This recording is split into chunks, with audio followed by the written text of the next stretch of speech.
Welcome back to Gordy's Magical Advent Calendar podcast. It is December 8th, which means another adventure with Gordy. Last time, Gordy saved the day at the sleigh race. Let's see what the Magical Advent Calendar has in store today. Gordy heard the magic of the Advent Calendar and saw the 8 light up. He excitedly opened today's door. Hi, Santa. Ho, ho, ho! Hello, Gordy. The toy soldier guards from my workshop have gone missing. Could you find them for me? We need them back at the workshop as soon as possible. Good luck. Santa's voice faded away and Gordy grabbed his candy cane skis and his magical icicle ornament. He didn't know what he'd need to help him today. As Gordy made his way through the hustle and bustle of the village, he saw Santa's workshop in the center. Santa's workshop was easily the tallest building in the entire North Pole. It was built of gingerbread and was circular in shape, with a red and green glass dome ceiling. Gordy knew that this was where Santa's sleigh launched out of on Christmas Eve. As he arrived in front of the workshop, Gordy noticed that the 2 large toy soldiers were indeed not in front of the door. He saw that there were large footprint tracks. He decided to follow them. Gordy got on his skis and raced away. The large footprints eventually led him towards the outskirts of town, right where the gingerbread mines were. Oh no, the tracks stop at the entrance to the mines. The magical gingerbread was so warm and cozy that the surrounding snow had melted, melting away the tracks. Gordy would have to go into the mines and look for a new clue. All Gordy could hear was a distant scraping further down the mines. How odd. Listening carefully, Gordy followed the sound. Unsure of what might be making the sound, he slowly turned a corner and saw The toy soldiers. Gordy jumped with joy. He was so happy to see the 2 giant toy soldiers. But joy quickly turned to curiosity as he noticed that they both were using their hands to dig directly into the gingerbread wall, causing the mine to shake. Be careful. Without the right tools, the mine might collapse. But the toy soldiers ignored Gordy. It was then that he noticed that the soldiers' eyes were glowing pink. That was unusual. We need to get you both back to Santa's workshop right now. The sound of a mine cart rang down the mine, and soon a large steel mine cart rolled in. Where did that come from? A large penguin with pink goggles jumped out of the cart. The penguin seemed surprised Gordy was there. Who are you? Hi, I'm Gordy, and these soldiers are Santa's. I need to bring them back to him. The penguin looked at Gordy curiously and then shook his head. These are my soldiers, and they're gonna help me steal all this gingerbread right out from under Santa's nose.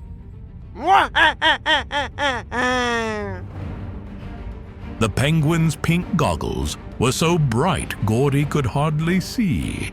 Wait! Gordy realized the goggles had the same pink glow as the toy soldiers' eyes.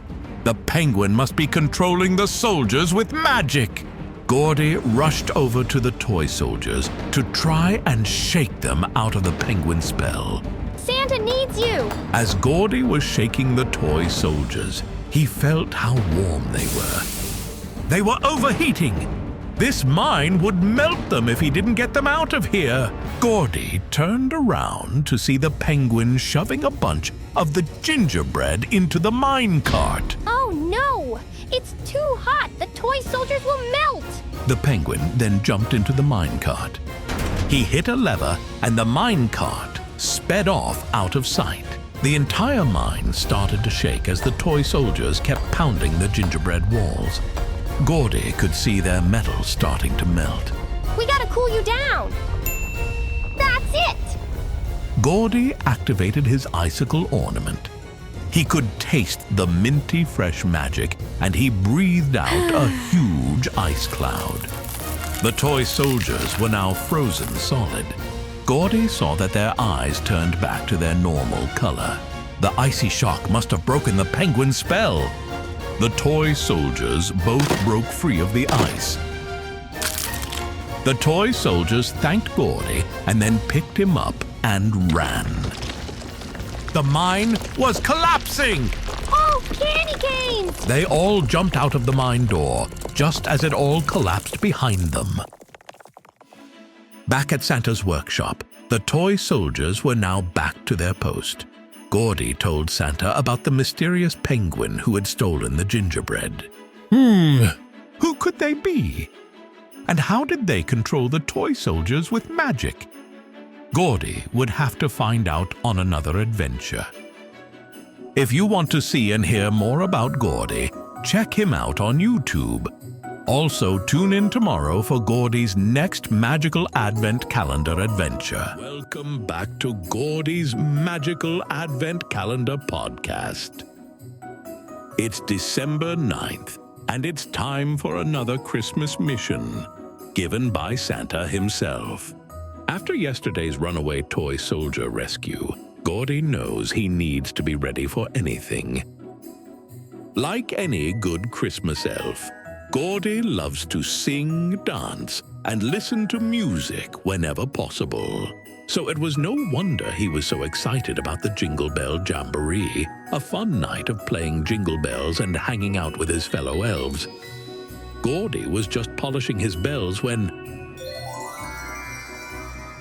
the calendar chimed and Gordy opened the small door with the number 9.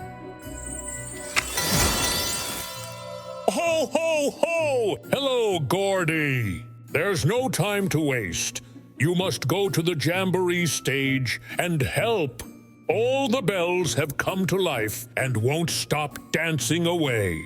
Can you save the show?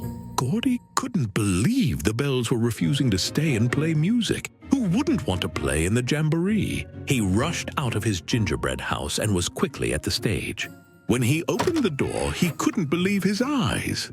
Frosted snowflakes! The music stage, which was usually a very simple and peaceful wooden platform, was now a loud racket of chimes.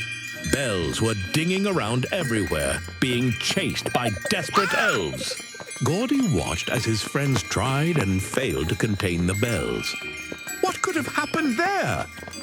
The music director elf told Gordy that it had been Tumbles, the clumsiest elf in the North Pole, who accidentally dropped a cauldron of whimsy dust from the whimsical meadow and brought all the bells to life. Now nobody could sing or play any music over the noisy bells. Gordy had never dealt with whimsy dust outside the whimsical meadow, but he had an idea on how to fix this. Tumbles, you have to find water from the Sleepy Glacier. That might help calm them down. Tumbles rushed off, wanting to prove himself after the accident. Now, Gordy had to find a way to gather the bells all in one place so they could be turned back to normal. Last time, he was able to play catch with the sleigh lanterns and talk to them. Could that work again? Hey, Jingle Bells, come and catch me. Gordy pretended to run and hide, but the bells didn't seem to care at all. They were happy jumping around and making super loud chimes. Gordy's plan wasn't working, and the Jamboree was fast approaching, so he needed to think on his feet. That's it! His feet! If the bells didn't want to play catch, maybe they'd like to dance with Gordy. Gordy excitedly began to tap dance, his small elf feet moving fast on the wooden floor. The bells stopped ringing and seemed to pay attention to him. Gordy tapped a little faster, and the bells were definitely watching him now. As Gordy tapped, the bells slowly began to chime along, moving as he moved. They were following his rhythm like dancers to a choreographer. The other elves watched in awe as the bells continued to move towards Gordy, chiming along like the loudest synchronized swimmers ever. This is even more fun than the normal Jamboree. Keep coming, little bells. Gordy tap-danced his way to an empty toy box, and using his musical feet, he was able to guide the bells into the box and close it without much effort. The other elves cheered, thanking Gordy for his help. And just in time, Tumbles walked through the door, back from the sleepy glaciers. I found the magical water and we can turn everything back to normal! Tumbles and the others were relieved and happy to continue with their Jamboree plans. Gordy thought he should be happy too, since he had helped and done what Santa had asked. But he had had so much fun dancing with the bells. Something just didn't feel right. Wait! What if we don't turn them back? The other elves were hesitant, but they trusted Gordy, so they watched on. He opened the box back up and started tap dancing again, now to the tune of Deck the Halls. The bells began to hop out of the box in a line, chiming to the song. Come on, we can all do it! It's the dancing Jingle Bell Jamboree now! The other elves were still a bit nervous about this change, but they could see how much fun Gordy was having, so they started to tap along. Soon the stage was filled with happy elves tapping and even happier bells chiming in tune. Now the dancing Jingle Bell Jamboree was more fun than ever. Gordy was so happy he could dance and sing along with his elf friends and his new bell friends. If you want to see and hear more about Gordy, check him out on YouTube. Also, tune in tomorrow for Gordy's next magical Advent calendar adventure. And don't forget to keep dancing and chiming. Welcome back to Gordy's Magical Advent Calendar podcast. It is December 10th, which means another adventure with Gordy. Yesterday, Gordy had a Jingle Bell Jamboree. Let's see what the magical Advent calendar has in store today. Gordy was tired from the big dance yesterday, so he was still in bed when he heard the familiar sound of the magical Advent calendar. Gordy hopped out of bed. He opened the door with 10 on it. Hi, Santa! Ho, ho, ho! Hello, Gordy! Today is a very special day. We have an elf coming from the South Pole to visit us. I need you to go and greet her at the portal. Use this magical compass to find your way. The portal is always moving around. Have fun! As Santa's voice faded, a small silver compass shot out of the Advent calendar. Gordy caught the compass and opened it up. He saw that it was spinning wildly. Then the arrows straightened out and pointed north. Let's go! Gordy got into his elf uniform and was soon out the door following the compass. Gordy had never seen the portal before, but he had heard that it was the quickest way to get between the North and South Poles. He was excited to find it and to meet the South Pole elf. Suddenly, the compass started to spin. Gordy whipped around, trying to follow the arrow. He was making himself dizzy. The compass finally stopped spinning and pointed west. Gordy dizzily ran in that direction. I hope I find that portal soon. Whoa! Gordy stopped quickly. He was right at the edge of a giant cliff. Peering over the edge, way down, Gordy could see a red and white candy cane-colored portal. That must be it! Gordy didn't have time to waste, so he started to carefully climb down using his candy cane skis as hooks. About halfway down the cliff, Gordy could hear a voice coming from the portal. Help! I'm stuck! Almost there! Gordy made it to the bottom of the cliff and landed in the snow right next to the portal.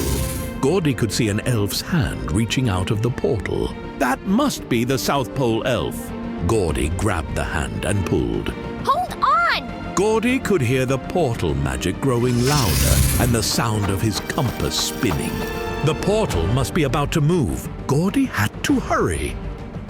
Before he could do anything, the portal started to disappear. Gordy had no other choice. I'll help you! Gordy jumped into the portal just as it closed around him. Whoa! Inside the portal, it was a kaleidoscope of red and white. It was like they were in a huge crystal tunnel. Gordy saw a very tall elf before him. Rather than wearing a red and green elf uniform like Gordy, she was wearing a big winter jacket. Her jacket was stuck to the crystal wall. Hi, I'm Gordy the elf. I'm Nori the elf from the South Pole. Gordy asked how they could get out of the portal, and before Nori could answer, a new portal appeared at the end of the tunnel. We have to hurry, but I'm stuck. Not to worry. Gordy quickly used his candy cane ski and swung it towards Nori's coat. It hooked around her coat and separated it from the wall. The portal at the end of the tunnel started to shrink. Gumdrops, we gotta hurry. Gordy and Nori both ran as fast as they could. They jumped and just made it through the portal. But as Gordy looked around, he saw that they weren't by the icy cliff anymore. They were on top of a giant Christmas tree. We must be in the Christmas tree forest. Gordy wasn't sure how they would get down. He could see the portal far beneath them as it disappeared. I saw something move. Gordy looked to where Nori was pointing and saw a Christmas tree shaking like an earthquake. What could be doing that? Soon, their tree started shaking too. They both held on as tightly as they could. Do trees always do this in the North Pole? Not usually. As they held on, Gordy saw something near the bottom of the tree. A familiar black tail. It was the Yule Cat, Gordy's friend. He must be using the tree as a scratching post again. Gordy called down and heard a loud... The Yule Cat was delighted to see Gordy and to meet Nori. He explained he had no idea they were up there. He helped them get down by offering them his paw. The two elves climbed onto the paw, and then all three went back to Santa's village. Gordy told Nori that every day in the North Pole was filled with an adventure like this, and they both laughed. If you want to see and hear more about Gordy, check him out on YouTube. Also, tune in tomorrow for Gordy's next magical Advent calendar adventure.